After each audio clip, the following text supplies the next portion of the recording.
hamma hisobotni oxiriga yetkazib berishimiz kerak. Do'stlarim, iltimos seriozroq qaraylik, oxiriga yetkazib o'tganga o'xshab tez qilib topshirib olish kerak.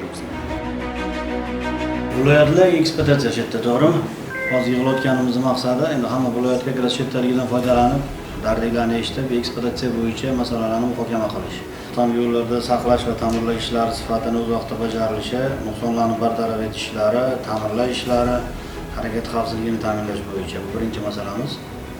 Ikkinchi masalamiz yo'l bo'limlarining ishlarini tashkil qilish, ta'mirlashlarni borish jarayoni va territoriyalarimizni toza obodonlashtirilgan holatda ozodaligini saqlash holati bo'yicha o'zaro gaplashib olamiz. Uchinchi masala ta'mirlashga tushgan yo'l bo'limlarini, loyiha smeta hujjatlarini har biriga o'rganib, ko'rib chiqib, ruxsatnomalari olinmaganligi, ta'mirlashlari boshlanmagan, finansiariya holati qanday, har bittasini qamrab olishlik kerak. Uchinchi masala. To'rtinchi masalamiz tarozi bilan bog'liq ishlar bo'yicha qisqacha gaplashib olamiz.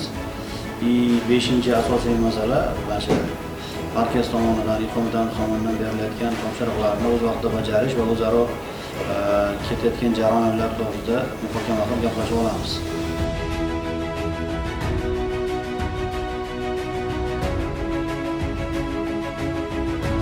Tashakkurlarni kunlik hisobot har kuni qilayotgan ishlar bo'yicha yo'l bo'limlari masalasi bo'yicha kelsak, 5 ta yo'l bo'limi tushgan, 3 tasi ish boshlangan. Tarozi bo'yicha bizda bunaqa muammo yo'q. Tarozi bo'yicha respublika bo'yicha 3 o'rinda turibmiz. Yo'l ishlashyapti.